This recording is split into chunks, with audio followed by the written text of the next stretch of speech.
This channel does not promote any violent, harmful, or illegal activities. All content provided by this channel is meant for an education purpose only.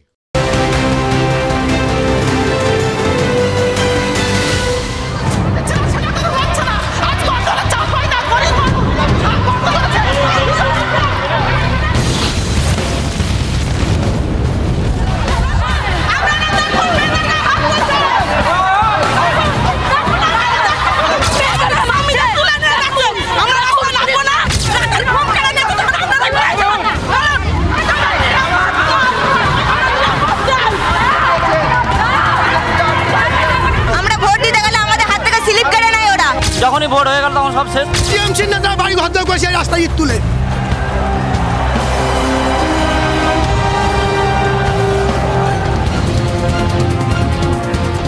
মানুষ আজকে যে দাবিগুলো করছে সেই দাবিগুলো পূরণের লক্ষ্যে কিন্তু আমরা এসেছি। কারোর প্রতি অন্যায় থাকে ওর দায়িত্ব আমাদের আছে। যাদেরকে ধরপাকড় করা হয়েছে তাদের সেই গাড়ি বার করিয়ে দেওয়া হলো।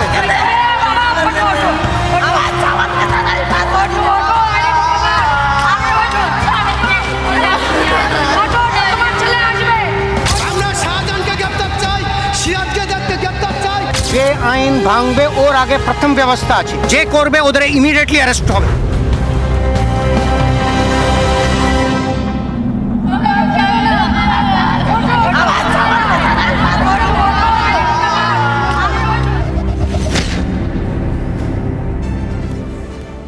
সন্দেশখালীতে ক্ষোভের আগুন ঠিকই, এই ছবি তো আমরা প্রত্যেক দিন আপনাদের সামনে তুলে ধরছি, আর সেই আগুন আরো জোরালো হচ্ছে।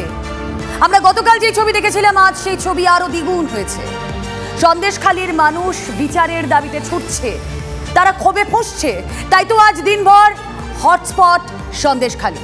আসুন একটু ম্যাপের মাধ্যমে আমি পিসিআরকে বলবো একবার দেখাতে আজ নতুন করে সন্দেশখালীর কোথায় কোথায় ক্ষোভ বিক্ষোভের আগুন ছড়ালো। আপনারা একবার ছবিটা দেখুন, এই ম্যাপটা দেখুন। ভেরিতে ভাঙচুরের অভিযোগ ওঠে, কোথায় কোথায় সন্দেশখালীতে এই ক্ষোভের আগুন ছড়িয়েছে আপনাদেরকে দেখাচ্ছি, পাশাপাশি আপনাদেরকে দেখাচ্ছি ইডির অ্যাকশন, সেটাই বা কোথায় কোথায়। দেখুন এই মুহূর্তে পাল্টা পুলিশের নরম গরম অ্যাকশন, আইন হাতে নিলেই গ্রেপ্তার, হুঁশিয়ারি রাজ্য পুলিশের ডিজির। আপনারা শুনলেই শুরুতেই যে কোলাজ আমরা দেখালাম, তারপরেই দফায় দফায় অশান্ত বেরমজুর কাছারি বাড়ি। আজ দিনভর এমনই সব ছবি উঠে এলো সন্দেশখালীতে। আমি পরের ম্যাপটা একবার দেখাতে বলবো পিসিআরকে। ইডির অ্যাকশন, যে কথা আপনাদেরকে বলছিলাম, কেন্দ্রীয় তদন্তকারী সংস্থা তারা ময়দানে নেমে পড়েছে।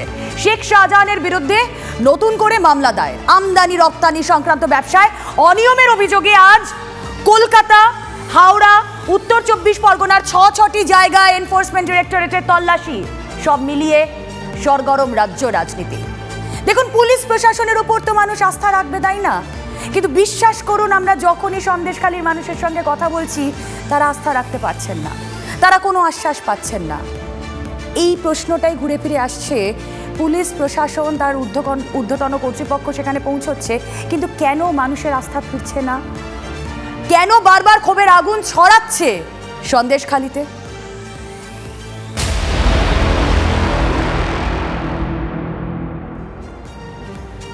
আসুন এই নিয়ে আমরা আলোচনা এগিয়ে নিয়ে যাবো। আমাদের সঙ্গে এই মুহূর্তে স্টুডিওতে যারা উপস্থিত রয়েছেন এক এক করে তাদের সঙ্গে পরিচয় করে নিয়ে। আমার সঙ্গে রয়েছেন বিজেপি বিধায়ক শঙ্কর ঘোষ। শঙ্করবাবু স্বাগত জানাবো আপনাকে। সঙ্গে রয়েছেন আইনজীবী অর্ক নাগ। অর্ক, আপনাকেও স্বাগত। আমাদের সঙ্গে রয়েছেন সিপিআইএম মুখপাত্র আইনজীবী সায়ন ব্যানার্জি। সায়ন, আপনাকেও স্বাগত। এবং আমাদের সঙ্গে থাকবেন পলিটিক্যাল অ্যানালিস্ট ঝন্টু বড়াই। কিন্তু তার আগে আপনাদেরকে জানিয়ে রাখি, আমাদের সঙ্গে এই মুহূর্তে বাইরে থেকে রয়েছেন প্রাক্তন এনএসজি কর্তা দীপাঞ্জন চক্রবর্তী। দীপাঞ্জন বাবু, আপনাকেও স্বাগত জানাবো। সন্দেশখালীতে আজ আমরা কি দেখলাম সেই ছবিগুলো একবার দেখি, আপনাদের দেখাই। বাংলা যা ভাবে তা তো আপনারাও ভাবছেন না এই মুহূর্তে। প্রথম ভিজুয়াল দেখাবো, ছবিটা দেখুন। বিঘার পর বিঘা জমি দখল করে ভেরি তৈরির অভিযোগ। বিঘার পর বিঘা জমি দখল করে ভেরি তৈরির অভিযোগ। তৃণমূল নেতাদের বিরুদ্ধে সেখানে ক্ষোভে ফুঁসছে বেরমজুর, এবং বেরমজুরে সবার আগে পৌঁছে গিয়েছিল TV9 বাংলা। আজ নয়, জানুয়ারির 18 তারিখ সেই ছবি আপনাদেরকে দেখিয়েছিলাম। আজ কাছারি বাড়িতে তৃণমূল নেতার ভেরির সেখানে আগুন লাগিয়ে দেওয়া হয়। তৃণমূল অঞ্চল সভাপতি এবং আরেক তৃণমূল নেতা তোয়েব মোল্লার ভেরির আলঘরে ভাঙচুর করা হয়। ঝাঁটা লাঠি নিয়ে রাস্তায় নেমে পড়েন মহিলারা। ছবিগুলো দেখুন, আমরা শুধু বলছি না, আপনারা ছবিগুলো দেখুন। আর এই পরিস্থিতি সামাল দিতে ঘটনাস্থলে কে আসেন? এডিজি দক্ষিণবঙ্গ সুপ্রতিম সরকার। দাঁড়িয়ে থেকে জমি ফেরতের আশ্বাস দেন তিনি। কিন্তু একজন মানুষও আশ্বস্ত হতে পারেননি, সেই বক্তব্য আমাদের সামনে এসেছে।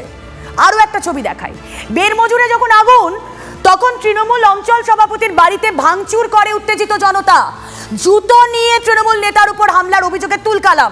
ছবি আপনারা দেখুন। জমি দখল করে ভেরি তৈরির অভিযোগ শাসক নেতার বিরুদ্ধে একদিনের নয়, দিনের পর দিনের এই অভিযোগ। আরো একটা ছবি দেখাবো। দফায় দফায় তপ্ত বেরমজুর, কাছারি বাড়ি সহ একাধিক এলাকা, সেই ছবি আপনারা দেখুন। কান্নায় লুটিয়ে পড়ছেন, মায়ের চোখের জল ঝরছে। অনেক অনেক কিছু দেখলো গোটা বাংলা এই একটা দিনে। কোথাও গিয়ে এই ছবিগুলো যেন উস্কে দিল সেই নন্দীগ্রামের স্মৃতি। একবার শুনুন বক্তব্য। আমাদের সুপারভাইজার সব বাড়ি ঘর করেছে রাস্তা করার জন্য, এই কিছু পড়েছে, কিছু ওখান থেকে মাথা অব্দি সব তুলে নিয়েছে, তুলে ওরা বাড়ি ঘর সব করেছে সুপারভাইজার সব। আমাদের প্রশাসন কোনো কথা নাই না। প্রথমে আমাদের ভোট দিতে মানা করেছিল, আমরা কি ভোট দিতে পারি না, তাই আমাদের ঘর বাড়ি ভাঙচুর। এখানে একটা আমাদের গাড়ি ছিল, গাড়িটাও ভাঙচুর। ভাইপোর হচ্ছে কি একটা টাকা পেয়েছিল, মারা যাওয়ার পরে টাকা পেয়েছিল, সেই টাকা অবধি আত্মসাৎ করে নিয়েছে। মানে কোনো ভরসা নেই আমাদের উপরে, কারণ আমাদের উপরে চলে গেলে আমাদের আক্রমণ করবে। আমরা ভোট দিতে গেলে আমাদের হাত থেকে স্লিপ কেড়ে নেয় ওরা। কেন বলুন, আমরা কি এইটুকু ভোট দিতে পারবো না? আমরা বিজেপি করি বলে ভাঙছে, ওই সব ঘর ভেঙেছে, এই ভেঙেছে, ওই। ক্ষোভের তাপ কিছুতেই কমছে না, আমরা প্রত্যেক দিন রিয়েলাইজ করতে পারছি সেটা। আজ 24 ঘন্টার মধ্যেই আমরা দেখলাম তড়িঘড়ি সন্দেশখালীতে পৌঁছে যান রাজ্য পুলিশের ডিজি, আর তারপরই নরমে গরমে হুঁশিয়ারি দেন রাজীব কুমার। এটা নেই কি আমার প্রতি অন্যায় হয়েছে এই জন্য আমি আইন ভাঙতে পারি, এরকম কোনো আইন নেই। আরও যদি অভিযোগ থাকে ওটা প্রশাসন ও পুলিশ ওটা পূরণ করবে, নিজের হাতে যদি কেউ করবে ওটা করতে দেওয়া হবে না। আরও প্ররোচনাতে পা দিয়ে যদি কাজ করে থাকে ওদের বিরুদ্ধে ফার্স্ট ব্যবস্থা হবে। যদি কোনো লোক ল অ্যান্ড অর্ডার ভাঙার চেষ্টা করছে, যে কিছু হলে যে করবে ওদের ইমিডিয়েটলি অ্যারেস্ট হবে। কিছু লোক যেটা চায় না কি মানুষ তাড়াতাড়ি সমস্যার সমাধান হয়, আর্টিফিশিয়াল কিছু কিছু জায়গায়, যেটা আমরা বুঝতে পারি কোন জায়গায় আর্টিফিশিয়াল আগুন লাগিয়েছে কোন জায়গায় মানুষ লাগিয়েছে। এখানে ক্যাম্প বসাচ্ছি, যার যার যে অভিযোগ আছে নেব, বুঝতে পেরেছেন? সঠিক হবে। ওদের সঙ্গে বসে বেটা, ওদের যে অভিযোগ আছে সব ঠিক আছে, আমাদের দায়িত্ব আছে। আমি কথা দিচ্ছি আমাদের যেন এটা থাকে, ঠিক আছে, কথা থাকে আমাদের। আমরাও ছিলাম না, ঠিক গলত আছে আমাদেরও, আমরা মানছি তো এটা। আমরা we will establish rule of law. আইন ভাঙলেই গ্রেফতার, এই কথা যখন বলছেন ডিজি, তখন সাধারণ মানুষের আশ্বস্ত হওয়ার কথা। শোনাবো সেই সমস্ত বক্তব্য, কারণ রাজ্য পুলিশের ডিজি হুঁশিয়ারি দিয়েছিলেন কেউ আইন ভাঙলে অ্যাকশন হবে। আর তারপর ছবিগুলো দেখুন। এবার ডিজি সন্দেশখালী ছাড়তেই অ্যাকশনে নামে পুলিশ। ছবিটা দেখুন, গ্রামে ধরপাকড় চলছে, আর তার জেরেই রাস্তায় মানুষের বেলাগাম প্রতিবাদ। বেরমজুর, সেই ছবি দেখছেন বেরমজুর থেকে। জনতা একেবারে সম্মুখ সমর, ঝাঁটা লাঠি হাতে প্রতিরোধ মহিলাদের। ছবি আপনারা দেখছেন। এবার কাছারি বাড়ির ছবি দেখাবো। মায়েদের হাহাকার, আর্তনাদ সেখানে দেখলো গোটা দেশ। আমার দিলীপকে ধরে নিয়ে যাচ্ছে কেন?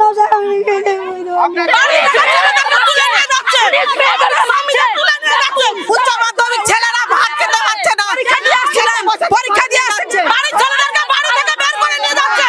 পরীক্ষা দিয়ে আসছিল, তাকে কেন ধরা হলো? জবাব চাই। দোষী তাদের তুলুন, নির্দোষ ছেলেদের কেন নিয়ে যাচ্ছেন? পুলিশের জন্য আজকে আমাদের এই দুর্দশা দেখতে হচ্ছে। পুলিশের গাড়ি আমাদের চাপা দিয়ে চলে গেছে, পুলিশের গাড়ি। পুলিশের তরফে বলে যে পুলিশের গাড়িতে হয়েছে, না হয়নি।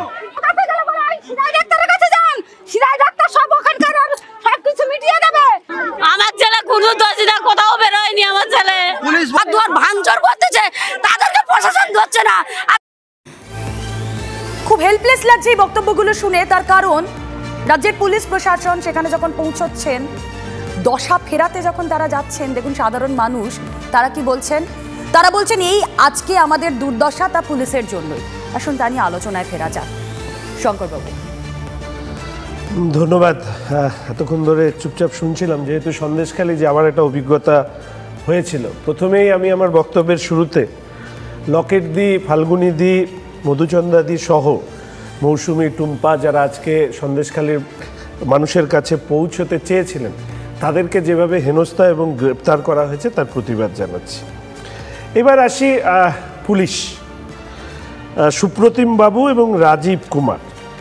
আজকে সন্দেশখালীর বেশ কিছু মানুষ, আমার ধারণা সুপ্রতিম বাবু এবং রাজীব কুমারের মধ্যে শাহজাহান কিংবা ওই কি শেখ সিরাজউদ্দিন, তোয়েব মোল্লাদের ছবি দেখছে। এই পুলিশ অফিসাররা এতদিন কালীঘাটের সেবা করতে ব্যস্ত ছিল। কালীঘাটের সেবা করতে ব্যস্ত ছিল বলে ওই পিসি পেনাল কোড অনুযায়ী ওনারা রাজ্য চালাচ্ছিলেন। ফলে স্বাভাবিকভাবেই এই কি নাম যেন, শেখ শাহজাহান, সিরাজউদ্দিন, এরা তো কোনো আইন ভাঙেনি, কারণ এদের হয়ে তো পুলিশই এই কাজগুলো করছিল।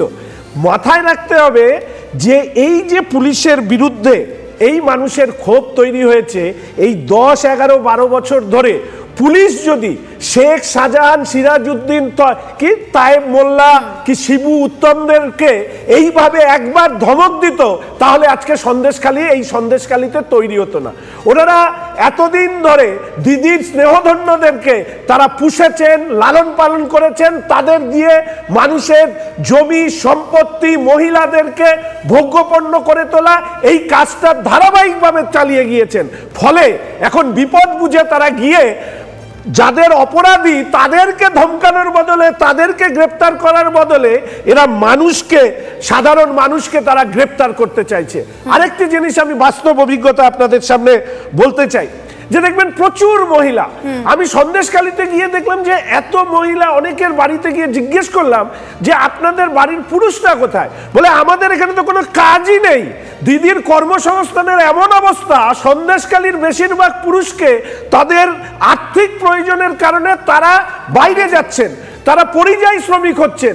এই মহিলারা একা রয়েছেন, তারা শ্রমিক হিসেবে তারা একদিকে যেরকম কনভার্ট হচ্ছেন, এবং বাড়িতে মহিলাদেরকে একা পেয়ে এই মহিলাদের উপরে এই শেখ শাহজাহানরা, এই যে আজকে যে মন্ত্রী, মহিলা মুখ্যমন্ত্রীরা যারা শাহজাহানদেরকে সম্পদ বলে মনে করেন, এরা তাদেরকে ভোগ্যবস্তু বানিয়েছে।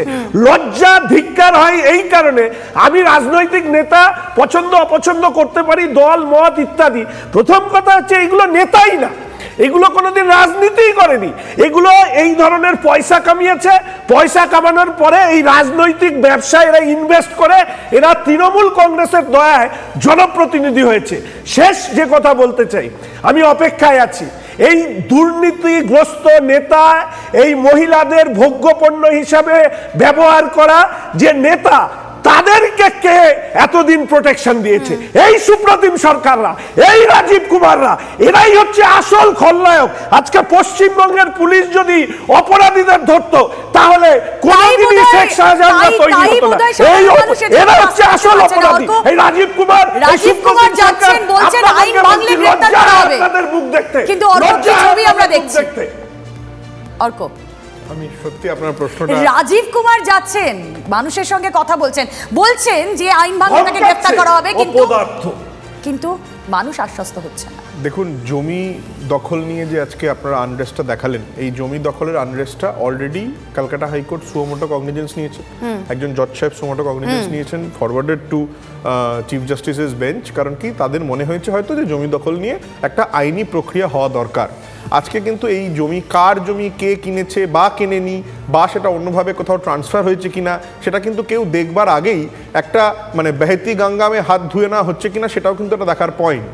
আর ডিজি ইজ অ্যাবসলিউটলি রাইট, একটা আনরেস্ট থাকতে পারে, একটা প্রতিবাদ থাকতে পারে, একটা বক্তব্য থাকতে পারে, কিন্তু তার মানে এই নয় যে আইনটা কেউই হাতে তুলে নিতে পারবে। কেউ কিন্তু বলছে না যে কারুর কোনো প্রতিবাদ থাকলে সেই প্রতিবাদটা আপনি করতে পারবেন না, কারুর কোনো বক্তব্য থাকলে সেই বক্তব্যটা আপনি রাখতে পারবেন না। কারুর যদি জমি অন্যায়ভাবে নিয়ে নেওয়া হয়ে থাকে, তাহলে সেই জমিটা অন্যায়ভাবে নিয়ে নেওয়াটা সঠিক, কেউ বলছে না। এবং যদি সেটা কেউ করে থাকে, তার শেষ পর্যন্ত শাস্তি হওয়া উচিত, এটা বোধহয় সবাই বলছেন। আদালতে যেহেতু মামলাটা বিচারাধীন, আমার বিশ্বাস যে এই নিয়ে কোনো রকম কেউ ফাঁক ফোকরে বেরোবে না। ধরপাকড় চলছে, তারপর তুলে নিয়ে যাওয়া হচ্ছে উচ্চ মাধ্যমিক পরীক্ষার্থীদের। মায়েরা বলছেন যে তাদের ছেলেদের তুলে নিয়ে যাচ্ছে, স্ত্রীরা বলছেন আমাদের স্বামীদের তুলে নিয়ে যাচ্ছে। আমি আপনাদের মাধ্যমে ওখানকার সাধারণ লোকেদেরও একটা কথা বলার চেষ্টা করব, যে at the end of the day সিচুয়েশনে যাই হয়ে থাকুক না কেন, আজকে সিচুয়েশন হাইকোর্টের বহু রকম ম্যাটার্সে high court is observant, media is যথেষ্ট রকম ভাবে সচেতন, এবং অবাক হয়ে যাচ্ছেন এই সিচুয়েশনে। গুড ব্যাড ইনডিফারেন্ট ব্যাপার, that matter is under sub judice, court তো দেখছে। আর এই যে কনস্ট্যান্ট বিভিন্ন পলিটিক্যাল লোকেরা ওখানে গিয়ে ব্যাপারটাকে অ্যাগ্রাভেট করার চেষ্টা করছে, that does not help. Responsible অপোজিশনের একটা ভূমিকা আছে, সেই ভূমিকাটা পালন করতে দিতে হবে। সেটাকে যদি আপনারা ভুলে যান বা সেটাকে যদি আপনারা অস্বীকার করেন, সন্দেশখালীর মানুষের কোনো সাহায্য হবে না। বিরোধীরা যেই ভূমিকা পালন করছে তাতে কি কোথাও কি কোনো অসুবিধা হচ্ছে? আজকে ওখানে যদি একটা আনরেস্ট হয়ে থাকে, সেই আনরেস্টটাকে তো কনস্ট্যান্টলি পলিটিসাইজ করা হচ্ছে। This cannot be politicised. এটা একটা লিগ্যাল প্রবলেম, এটা লিগালি সলভ করতে হবে। জমি দখল করে নেওয়াটা তো পলিটিক্যাল প্রবলেম হতে পারে না, জমি দখল করে নেওয়া তো লিগাল প্রবলেম হতে হবে। So that has to be solve legally. That এবং আজকে আপনি যদি উইমেন কমিশন দেখেন, ন্যাশনাল বা স্টেট দুটোরই ডেলিগেশন ওখানে ছিল। They have spoken to victims. If I say যাচ্ছে সাধারণ মানুষের সঙ্গে কথা বলতেই যাচ্ছে, তৃণমূলের কাউকে তো আমরা এখনো পর্যন্ত যেটা দেখলাম না। আমার মনে হয় যখন কোনো একটা পার্টিকুলার জায়গায় সেটা গেলেও পলিটিসাইজ হয়ে যেত বলেই দাঁড়া যাচ্ছে, কোনো আনরেস্ট চলছে, সেই রকম একটা পার্টিকুলার জায়গায় অ্যাডমিনিস্ট্রেশনকে সাপোর্ট করা উচিত, so that the administration can bring back the normalised situation. ওখানে যদি যদি ওখানে পৌঁছয়, সেই ভিআইপি সিকিউরিটি দেওয়া হবে। আপনি তো জানেন পশ্চিমবঙ্গ ছাড়া এই মুহূর্তে আরেকবার মণিপুর ঘটে, তাহলে এ রাজ্যের শাসক দল রেডে করে উঠবে। কিন্তু এ রাজ্যের শাসক দল, এ রাজ্যের তৃণমূলের মহিলা বাহিনী, প্রমিলা বাহিনী, তারা দেখতে পাচ্ছে না। কেউ একবারও বলছে না যে মণিপুর কাঙ্ক্ষিত, কেউ একবারও বলছে না যদি মণিপুরের ধাঁচে সন্দেশখালীতে তাহলে মণিপুর নিয়ে যদি তারা ভোকাল হন, কেন সন্দেশখালী সেটা কাঙ্ক্ষিত? কেন সন্দেশখালী নিয়ে নয়? সন্দেশখালী তো মামলা দায়ের হয়েছে, ইনভেস্টিগেশন চলছে, সেই সুযোগ তো দিতে হবে। ল এন্ড অর্ডারটা হাতে তুলে নেওয়া, ল এন্ড অর্ডার হাতে তুলে নেওয়া।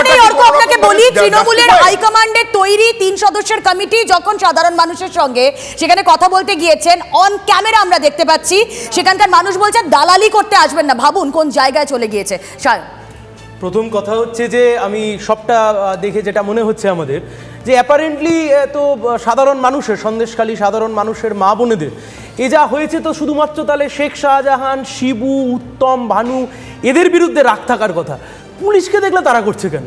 পুলিশকে দেখলে তারা করছে তার কারণ এই শেখ শাহজাহান, ভানু, উত্তম এরা এতদিন ধরে যে দাদাগিরি করেছে, গণধর্ষণ, অবাধে গণধর্ষণ, জমি দখল ইত্যাদি ইত্যাদি যা হয়েছে, পুলিশ সেখানে নির্লিপ্ত ছিল, পুলিশ চুপ ছিল। এতদিন পুলিশের কাছে লোকে অভিযোগ জানাতে আসলে পুলিশ উত্তম হাজরার বা শিবুর কাছে পাঠাতো, এখন পুলিশকে উচ্চ মাধ্যমিক পরীক্ষার্থী তুলে নিয়ে যাচ্ছে। এটা হচ্ছে 1 নম্বর কথা। 2 নম্বর কথা, মমতা ব্যানার্জির প্রশাসন সন্দেশখালীর মানুষের বিরুদ্ধে যুদ্ধ ঘোষণা করেছেন। মমতা ব্যানার্জির প্রশাসন মানুষের বুকে কনফিডেন্স না জোগাতে পেরে যা করছে, আসলে মানুষকে প্রতিপক্ষ মনে করছে, সন্দেশখালীর সাধারণ মা বোনেদেরকে প্রতিপক্ষ মনে করছে। 3 নম্বর কথা, নিশ্চয়ই তোমরাও গতকাল দেখিয়েছো তৃণমূল কংগ্রেসের একজন ফেমাস মুখপাত্র। আমি এখান থেকে আপনার কাছে ফিরি, একটা ছোট্ট ব্রেক আমাকে এই মুহূর্তে নিতেই হচ্ছে, আমি আপনার কাছে ফিরবো একটা ছোট্ট ব্রেকের পর ফিরছি আলোচনায়।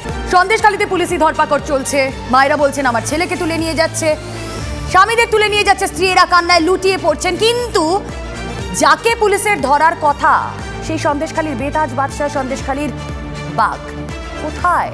দেখছেন বাংলা যা ভাবে। রাজ্য রাজনীতিতে এখন একটাই খবর, পাড়ার মোড় থেকে চায়ের থেকে একটাই আলোচনা, যাকে কেন্দ্র করে উত্তপ্ত সন্দেশখালী। সেই শেখ শাহজাহান কোথায়? কেন ধরা পড়ছে না সন্দেশখালীর ত্রাস? এই নিয়ে বিরোধী শিবির বিস্ফোরক অভিযোগ করেছে, জবাব দিয়েছে শাসক দল। পরপর বক্তব্যগুলো। শেখ শাহজাহানকে পুলিশ লুকিয়ে রেখেছে। আমি মাঝে বাংলাদেশও পাঠিয়েছিল, আমাদের কাছে সেরকম ইনপুট আছে। মাঝে মাঝে বাংলাদেশ থেকে এপারেও আসছে সে। এখন দ্বন্দ্ব চলছে পুলিশের মধ্যে, কবে গ্রেপ্তার করা হবে। পাঁজি দেখছেন মুখ্যমন্ত্রী, পাঁজি দেখে ডেট বললে পরে সেদিন দেখবেন শেখ শাহজাহান সারেন্ডার করে। যদি শেখ শাহজাহান ইচ্ছা মতো বাংলাদেশে যান ফিরে আসেন, এই অভিযোগ যদি সুকান্ত মজুমদার করেন, তাহলে সুকান্তকে তো এটা খেয়াল রাখতে হবে যে সীমান্তটা বিএসএফ দেখে, যার মন্ত্রী অমিত শাহ, যেটা কেন্দ্রীয় সরকারের। তো সুকান্ত মজুমদার আত্মঘাতী স্টেটমেন্ট করছেন। তো তাকে গ্রেপ্তার করা হচ্ছে না, সব জেনে শুনেও তাকে ছেড়ে রাখা হয়েছে, কারণ তাকে গ্রেপ্তার করতে সরকারের অসুবিধা আছে। রাজ্য সরকার মাননীয় মুখ্যমন্ত্রীর নির্দেশে সংবেদনশীল ভূমিকা পালন করছে, সহিষ্ণুতা দেখাচ্ছে। সেখানে পুলিশ পুরোদস্তুর রাজধর্ম পালন করছে। আলোচনায় ফিরিয়ে আমি চটজলদি একটু আমাদের সঙ্গে রয়েছেন বাইরে থেকে প্রাক্তন এনএসজি কর্তা দীপাঞ্জন চক্রবর্তী। দীপাঞ্জন বাবুর কাছে যাই। দীপাঞ্জন বাবু, এই মুহূর্তে যারা TV9 বাংলা দেখছেন, যারা রোজ TV9 বাংলা দেখছেন, তারাও বোধহয় এই প্রশ্নটা করতে করতে ক্লান্ত যে এত কিছু হচ্ছে, শাহজাহানকে কেন গ্রেফতার পুলিশ করতে পারছে না? না, শাহজাহান কি করেছে? শাহজাহান এটা আমার বক্তব্য নয়। ওই শাসক দলের কি অতি উচ্চ প্রভাবশালী নেতা টেতা আছেন, তিনি কোট আনকোট টিভি ক্যামেরার সামনে বলেছেন। রাজ্যের সংবিধানে শপথ নেওয়া প্রশাসনিক প্রধান বিধানসভায় দাঁড়িয়ে বলেছেন শাহজাহান ভালো ছেলে, শাহজাহান কি করেছে? তো এই মেসেজটা তো চলে যাচ্ছে। এবং এটা একটা জিনিস দেখো যে আমরা ডিপেন্ড করছি পুলিশের উপর, আমাদের ভুলে গেলে চলবে না এই যে নতুন ডিজি রাজীব কুমার ডিজি হওয়ার 2 ঘন্টার মধ্যে আজকে ওই শাসক দলের এক মুখপাত্র কি বলছিলেন, রাজধর্ম পুলিশ পালন করছে। যাক, থ্যাংক গড, উনি কিন্তু 2 ঘন্টার মধ্যে রাজীব কুমারের উদ্দেশ্যে অন ক্যামেরা বলেছিলেন যে আপনি দয়া করে আমার মতো নির্দোষদের ফাঁসাবেন না। এবার তুমি যদি যোগ করো যে এই রাজনৈতিক দলের কি সর্বোচ্চ অতি প্রভাবশালী নেতা বলেছে কি করেছে শাহজাহান, মুখ্যমন্ত্রী বলছেন শাহজাহান কি করেছে, শাহজাহান কিছু করেনি, ভালো ছেলে। আবার ওদিকে দোষ দিয়ে দেওয়া হচ্ছে যে রাজীব কুমার যেন নির্দোষ লোককে না ফাঁসায়। তো রাজীব কুমার করেছেন প্যাচে, কার কথা রাখবে? নির্দোষ শাহজাহান তো তাহলে তো নির্দোষ লোক। আবার ওদিকে তো কুণাল ঘোষ বলে দিয়েছে যে আপনার নির্দোষ লোককে ফাঁসাবার অভ্যাস হয়েছে, যেটা অবশ্য রিপাবলিকের সাংবাদিক বুঝেছে এবং তার জন্য হাইকোর্ট থেকে থাপ্পড়টাও খেয়েছে পুলিশ। যে পুলিশ কতটা রাজধর্ম পালন করছে বোঝাই যাচ্ছে, এবং এতে কোনো সন্দেহের কারণ নেই যে পুলিশের প্রোটেকশনে রয়েছে শেখ শাহজাহান। সমস্যা হচ্ছে যে এখনো ঠিকই দীপাঞ্জন বাবু, যে আপনি যে প্রশ্নটা দিয়ে শুরু করলেন যে সত্যিই তো শেখ শাহজাহান কি করেছে যে কারণে পুলিশ প্রশাসন তাকে গ্রেফতার করতে সক্ষম হবে, সচেষ্ট হবে, এই প্রশ্নটা যখন উঠছে, যখন আমি আপনি সাধারণ মানুষ এই প্রশ্নটা করছেন, তখন রাজ্যপাল বলছেন সুখবর আসবে। শুনুন। You will soon hear the good news. There will be light at the end of the tunnel. You will soon hear the good news. There will be light at the end of the tunnel. ভালো খবর দ্রুত পাবেন, রাজ্যপাল এই কথা বলছেন। জানি না সেই ভালো খবর দ্রুত পাওয়ার সময়টা কত দ্রুত আসবে। সায়নকে বিরত করেছিলাম। সায়ন, প্রথম কথা হচ্ছে আমি যে কথা বলছিলাম, গতকাল তৃণমূল কংগ্রেসের, গত পরশু তৃণমূল কংগ্রেসের মুখপাত্র কুণাল ঘোষ তিনি নির্দিষ্টভাবে বলেছিলেন এই যে এত গণধর্ষণ এত কিছু হচ্ছে সবটাই নাটক। কেন না, নিরাপদ সর্দার এতদিন তো সিপিআইএম করতেন, নিরাপদ সর্দার কেন আগে বলেননি যে ওখানে এই সমস্ত ঘটনা ঘটছে? আমি তোমাকে বলছি এটা হচ্ছে 2011 থেকে 2016 বিধানসভার প্রসিডিংস, এটা আজকে আমি নিয়ে এসেছি। এই বিধানসভার প্রসিডিংসে রয়েছে অধ্যক্ষের কাছে বারংবার দৃষ্টি আকর্ষণ করা হয়েছে 2012, 2013, 2014। নিচে এখানে লেখা আছে দেখো, এই সময় মাইক অফ হয়ে যায়। সন্দেশখালী লেখা, এটা বিধানসভার প্রসিডিং, এটা কোনো আমার কথা নয়, বিধানসভার প্রসিডিং থেকে নিয়ে এসছি, আমি অন ক্যামেরা বলছি। এই সময় মাইক অফ হয়ে যায় বিধানসভায় অধ্যক্ষের সামনে যখন সন্দেশখালী নিয়ে একজন 2013-14 সালে নিরাপদ সর্দার যখন অভিযোগ করছেন, সেই সময়তে মাইক অফ হয়ে যাচ্ছে। নেক্সট আপ, এই যে এত এত এত কিছু সবার সামনে এলো, এই যে তুমি প্রশ্ন করছো, আর এই যে রাজ্যপাল এখন বলছেন সুখবর আসবে, রাজ্যপালকে কাকে নিয়ে মন্তব্য করতে হচ্ছে? মন্ত্রী না, বিধায়ক না, সাংসদ না, জেলা পরিষদের সদস্য আর তৃণমূল কংগ্রেসের চুনোপুটি নেতা, তার নামে ফ্যান ক্লাব, তার নামে গান, সে এত বড় রাজপ্রাসাদ বানিয়ে বসে আছে, টাকা এসছে কোথা থেকে? কথা খুব পরিষ্কার, মমতা বন্দ্যোপাধ্যায় এখন রুটি বেলতে ব্যস্ত আছে। এখন আপনি হয়ে গেছেন দাদা নাম্বার 1, দিদি নাম্বার 1, পিসি নাম্বার 1, কথা এটা নয়। কথা হচ্ছে মমতা বন্দ্যোপাধ্যায় কেন এখনো পুলিশ মন্ত্রী হিসেবে অ্যাক্টিভ ভূমিকা পালন করছেন না? খুব পরিষ্কার। সায়েন্স সিটি চলে যাবে, সোজা বাঁদিক দিয়ে চলে যাবে হচ্ছে তোমার হাইওয়ে দিয়ে সন্দেশখালী তুমি যাওয়ার জন্য যদি তুমি যাও, এই হাইওয়ে ভাঙড় ছাড়া শেষ পঞ্চায়েতের নির্বাচনে এই শাহজাহানের বাহিনী, শওকতের বাহিনী কোথাও কোনো নির্বাচন করতে দেয়নি। কয়েক মাসের মধ্যে লোকসভা নির্বাচন, এদের ওপর মাথায় হাত আছে, লোকসভা ভোটটা তো পেরোতে হবে। নিরাপদতা এখনো জেল খাটছেন। এই যে তুমি বলছিলে না যে আইন ভাঙলেই গ্রেপ্তার হবে, কারা গ্রেপ্তার হবে? নিরাপদ সর্দার গ্রেপ্তার হবে। কারা গ্রেপ্তার হবে? আজকে উচ্চ মাধ্যমিক পরীক্ষা দিতে গেছে তারা গ্রেপ্তার হবে। কাদের বিরুদ্ধে মামলা হবে? সাংবাদিকের বিরুদ্ধে মামলা হবে। শেষ 10 বছর 12 বছর ধরে যারা মহিলাদের ইজ্জত লুটলো, যারা সন্দেশখালীর মা বোনেদের যাকে গ্রেপ্তার করার, যাদের গ্রেপ্তার করার দাবি সাধারণ মানুষ তুলছে, তাদেরকে গ্রেফতার করা হচ্ছে না। কোন মামলায় গ্রেফতার হবে? আমি বলি, দেখো কি ঐতিহাসিক ব্যাপার, যেখানে আজকে বের মজুরিতে আন্দোলনটা ভয়ানক রূপ নিয়েছে, তোমরা সারাদিন দেখাচ্ছ, বিভিন্ন চ্যানেল দেখাচ্ছে, আজ থেকে 7 দশক আগে এখানে তেভাগার আন্দোলন করতে নেমেছিল এই মরমণিরা। আমার তোমার জন্ম হয়নি, কিন্তু কোথাও যেন তার একটা প্রতিধ্বনি আমরা দেখতে পাচ্ছি। এটা কি মমতা ব্যানার্জি তেভাগা আন্দোলনের জমি, এই জমি হাওড়া কেড়ে নিয়েছে সারা। হ্যাঁ, এবং এটা মমতা ব্যানার্জি ওয়াটারলুর হতে যাচ্ছে। কারণ দেখো, মমতা যখন ক্ষমতায় আসে তখন 3টে স্টেপে প্রশাসনটাকে সাজিয়েছিল। একটা হচ্ছে পুলিশ, একটা পুলিশ কন্ট্রোল করেছিল ল্যান্ড 2016-তে ল্যান্ড অ্যাকুইজিশন অ্যাক্ট, যেটা বামেদের সময় বহুল প্রচলিত একটা অ্যাক্ট ছিল, সিলিং অ্যাক্ট, সেটা তুলে দেওয়া হলো। আর তৃতীয় হচ্ছে তার এবং দলের মাঝখানে পুলিশকে পেনিট্রেট করার জন্য কিছু আইন আনলেন। কি আইন? পুলিশের এই যেটা বলে ওদের কি বলে ইউনিয়ন করা তুলে দিল। এবার আমি তোমাকে বলি যে আমরা 2016 যখন ল্যান্ড অ্যাক্টটা আসলো, সিলিং অ্যাক্ট উঠে গেল, আমরা ভাবলাম মমতা ব্যানার্জি বুঝি ল্যান্ড সিলিং অ্যাক্টে শিল্পায়ন করতে জমি নিজে অকুপাই করার জন্য নিচ্ছে। আমরা অচিরেই বুঝতে পারলাম ওই আইনটা এনেছিল শেখ শাহজাহানদের কালো টাকা সাদা করার জন্য বা জোর জুলুম করে এই যে কৃষি জমি, তেভাগার আন্দোলনের মাটির এই জমি, এই পশ্চিমবঙ্গ যেখানে জমি ডিস্ট্রিবিউশনটা এখনো পর্যন্ত ভারতবর্ষের উজ্জ্বল দৃষ্টান্ত, পঞ্চায়েতি ব্যবস্থায় এরা লুট করবে, শিল্প আসবে না। আর তোমাকে বলছি, এই যে তুমি একটু আগে বললে না 13 বছরে এ রাজ্যে একবার পুলিশের বাজেট পেশ হয়েছে। একটা স্বরাষ্ট্রমন্ত্রী তো 11 সালের পর থেকে উনি একমাত্র স্বরাষ্ট্রমন্ত্রী, পুলিশ মন্ত্রী, বাকিটা সব গিলোটিনে পাঠিয়ে দিয়েছে। কেন? কারণ তিনি জানেন পুলিশের বেআবরু চেহারাটা বেরিয়ে আসবে।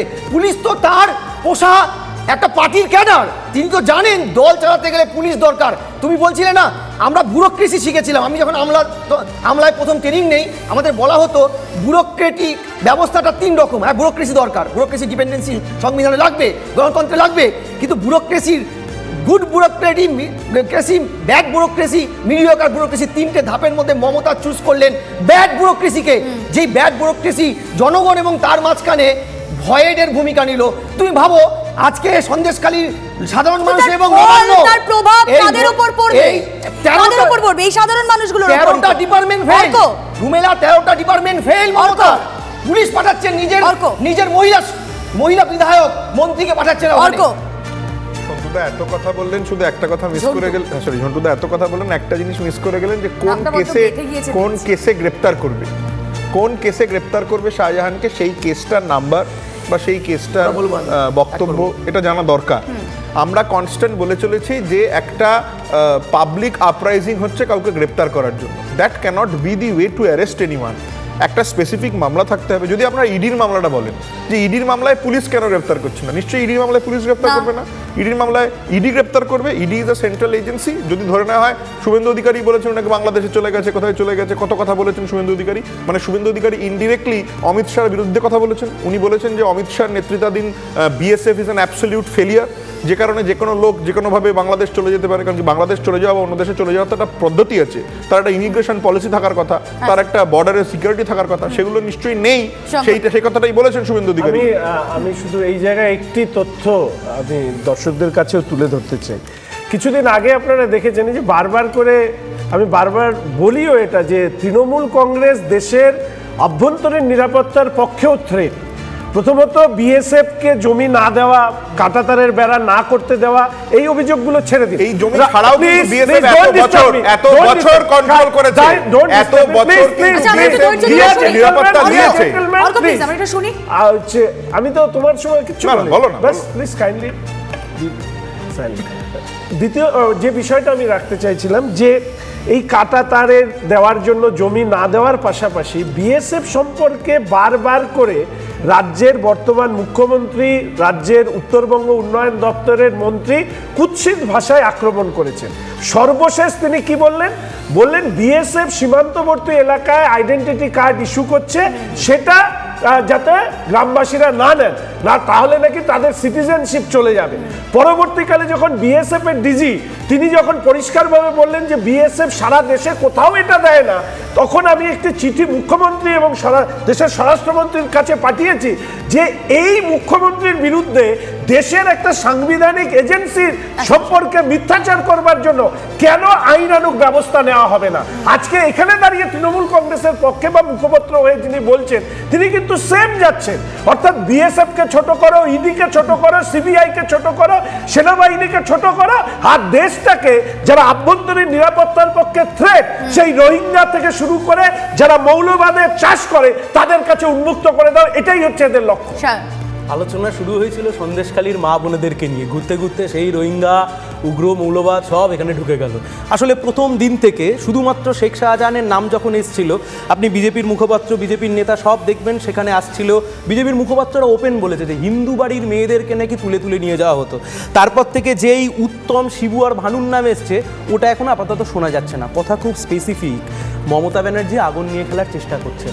এই যে একটু আগে তুমি দেখাচ্ছিলে না যে পুলিশ বলছে আইন হাতে তুলে নিলেই কড়া ব্যবস্থা হবে, আমি তো খালি কড়া ব্যবস্থা একবারের জন্য ভাবছি। আচ্ছা ভাবো তো, সন্দেশখালীর মানুষ কালকে মনে করলেন যা হয়েছে হয়েছে, সন্দেশখালীতে আর হবে না, দিদি তো দেখিয়ে দিয়েছিলেন পথ, বিধানসভা ভাঙচুর করা যেতেই পারে, চলো লেটস গো টু বিধানসভা ভেঙে গুড়িয়ে দিয়ে আসবো। মমতা ব্যানার্জি প্রেসিডেন্ট কোন বিরোধীদের কথা বলছেন? নন্দীগ্রাম সিঙ্গুরের আন্দোলনের নাম করে দিনের পর দিন হাইওয়ে অবরোধ করে বসেছিলেন, ধর্মতলা অবরুদ্ধ করে বসেছিলেন, বিধানসভা গিয়ে ভাঙচুর করে দিয়ে এসছেন। সন্দেশখালীর মা বোনেরা আজকে তাদের মান সম্মান সবকিছু বাঁচানোর লড়াইতে নেমেছে। ওই তৃণমূল কংগ্রেসের নেতা মন্ত্রী পার্থ ভৌমিক এবং তার সাথে যারা গেছিলেন তারা চলে আসবার পর একটি ভিডিও ভাইরাল হয়েছে, আমরা সবাই দেখেছি। বলছে আমি তোমাদের টাকা ফিরিয়ে দিচ্ছি, আমি তোমাদের জমি ফিরিয়ে দিচ্ছি, ভোটটা দেবে তো? সন্দেশখালীর মা বোনেদের লুট হয়ে যাওয়া ইজ্জত কি করে ফিরিয়ে দেবে? প্রশ্নের উত্তর দিতে হবে। মানুষ এত মারপ্যাচ বোঝে না, সাধারণ মানুষ। ইডি রাজ্য পুলিশের দিকে বল ঠেলছে, রাজ্য পুলিশ ইডির দিকে বল ঠেলছে। আমরা বলছি শাহজাহান কবে জেলের মধ্যে যাবে? যারা মানুষের ঘুম কাটলো তারা কবে জেলের মধ্যে যাবে? প্রশ্নের উত্তর দেবে না, প্রশ্নের উত্তর আসবে না। আমি এখানে একটু দীপাঞ্জন বাবু আমাদের সঙ্গে রয়েছেন, আমি তার কাছেই যাই। দেখুন দীপাঞ্জন বাবু, বারবার এই প্রশ্নটা করতে করতে আমরাও ক্লান্ত হয়ে গিয়েছি। এই উত্তর হয়তো আপনিও বিভিন্নভাবে দিতে দিতে ক্লান্ত হয়ে গিয়েছেন, কিন্তু সাধারণ মানুষ, সন্দেশখালীর মানুষ, তারা এই আন্দোলনটাকে আরো বৃহত্তর জায়গায় নিয়ে যেতে চাইছেন। এই যে বিজেপি, তারা বলছে যে নির্যাতিতাদের আনা হবে কলকাতায়, যেখানে প্রধানমন্ত্রী আসবেন তাদেরকে এখানে আনা হবে, তাদের জন্য একটা প্ল্যাটফর্ম খুলে দেওয়া হবে। বলুন তো তার ব্যাপ্তি, তার ব্যাপকতা সত্যি কি সন্দেশখালীতে সীমাবদ্ধ থাকবে? দেখুন, যেরকম ভাবে দেখতে পাচ্ছি সন্দেশখালীর রূপ, আপনি যদি নন্দীগ্রামের কথা বলেন, আপনারা তো বলছিলেন নন্দীগ্রামের স্মৃতি, নন্দীগ্রাম ওই কি একটা শেঠ লক্ষণ টক্ষণ কিছু নাম রয়েছে, রাম লক্ষণ, সে একটা, তার জন্য একটা গুন্ডামি ছিল নিশ্চয়ই, এবং তার একটা ভুলভাল প্রচারকে অপপ্রচার করে সেটাকে সংগঠিত করা হয়। আর এখানে যেটা দেখা যাচ্ছে, এটা দীর্ঘ 10 বছর ধরে চলেছে। কারণ সমস্যাটা হচ্ছে যে এই একটু আগে একজন ভদ্রলোক বললেন না যে ওই সেম ল্যাঙ্গুয়েজে যে কি করেছে শেখ শাহজাহান, শেখ শাহজাহানের নামে কি এফআইআর আছে, ইডি আজকেও তো বলেছে 8খানা এফআইআর আছে, এবং ভদ্রলোক সম্ভবত আইনজীবী বললেন যে ইডি গ্রেফতার করবে, ইডি মানি লন্ডারিং কেস ছাড়া গ্রেফতার করে না, এবং ইডির উপর যে আক্রমণ হয়েছে সেখানে থানাতে কেস রেজিস্টার করা হয়েছে, তো ওখানে এফআইআর রেজিস্টার করেছে। দেখুন, আমি বাইরে বসে আছি, আপনি ভেতর থেকে বলছেন একটু বলতে দিন। তো ব্যাপারটা হচ্ছে যে এখানে ওই মেসেজটা তো যাচ্ছে, ইডি মার খেয়েছে, ইডি গ্রেফতার করবে, একটা স্টেটের ব্যাপার, law and order, state police ঘুমিয়ে রয়েছে, ডিজি সানগ্লাস পরে চোয়াল শক্ত করে বলছেন আইনের মোতাবেক উঠে আসবে, সেই গঙ্গাসাগর মেলা। কিন্তু আপনি ভাবুন দীপাঞ্জন বাবু, সাধারণ মানুষ তারা তো এটাই চাইছিলেন যে হ্যাঁ প্রশাসন একটা কোনো সমাধান সূত্র বের করুক, কিন্তু তারা আশ্বস্ত হতে পারছেন না। সেই কত বছর আগে থেকে সেই চটি পুলিশ আমরা শুনতাম, এখন সাধারণ মানুষের কাছে গিয়েছেন চোয়াল শক্ত করে, ডিজি যখন বলছেন মানুষ পাত্তাও দিচ্ছে না, কথার কথা রাখা মানুষ পাত্তাও দিচ্ছে না, এটা কাম্য। সন্দেশখালীতে একটা উদাহরণ হয়ে থেকে যাবে।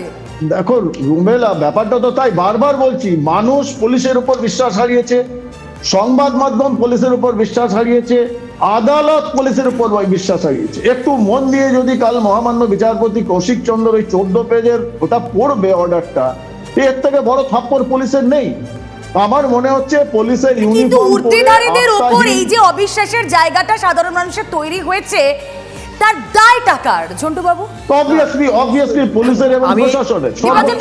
আমি বলছি একটা সরকার যখন জনবিচ্ছিন্ন হয়ে পড়ে তখন তাদের জনপ্রতিনিধিত্বের চাইতে আমলা যারা পরোক্ষ জনগণের প্রতি দায়বদ্ধ, ভোটে তারা সরাসরি জেতে না, তারা ইমপ্লিমেন্ট করে সরকারের পলিসিগুলোকে, তাদের উপরে ডিপেন্ড হয়ে পড়ে। মমতা ব্যানার্জির 13 থেকে 14টা দপ্তর ফেলিওর, 2টো স্ট্যাটিউটরি বডি এই রাজ্যে ফেলিওর। মমতা ব্যানার্জি পুলিশ পাঠাতে পারেন, নিজে বা তার দলের মহিলা মন্ত্রী সাংসদ, আসলে যেই পুলিশ প্রশাসনের একটা সহায়ক ভূমিকা পালন করার কথা ছিল, দীর্ঘদিন ধরে, দীর্ঘ কয়েক বছর ধরে তারা যেহেতু ফেল করে গেছে, তাই আজ সাধারণ মানুষ কোথাও গিয়ে তাদেরকে যেন রিজেক্ট করছে, বলছে না থাক, আমাদের আন্দোলন আমরাই বুঝে নেব। এই ছবিটা সত্যি কি কাম্য? সন্দেশখালির মতো আরো ঘটনা পরবর্তীতে যদি ঘটে তারপর কি হবে? এই প্রশ্নটা কিন্তু দিনের পর দিন আরো জোরালো হচ্ছে। উপস্থিত সকলকে অসংখ্য ধন্যবাদ। আজ বাংলা যা ভাবে এখানেই শেষ। সঙ্গে থাকুন।